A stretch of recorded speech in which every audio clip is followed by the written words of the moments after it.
Welcome to Take a Leaper channel. In today's video, I'll show you how to leave a Slack group.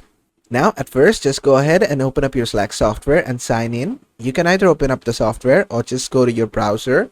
And from there, just go to Slack and just open up your workspace. And after coming here, what you have to do is just go to the left bottom corner and click on your profile. From there, click on profile again.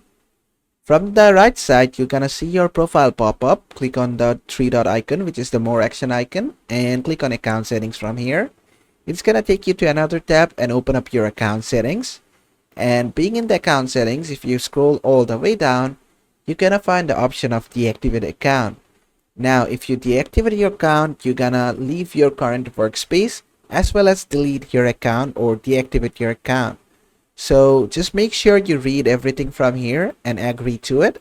Now, if you're sure, just click on deactivate your account. Then it's gonna ask you for your password. And after you provide your password, just click on confirm password. Then it's gonna once again prompt you that you're sure you want to deactivate your account. And if you click on yes, it will deactivate your account. And basically that is how to leave a workplace on Slack. I hope this video was helpful. If it was, please give it a thumbs up. And don't forget to subscribe.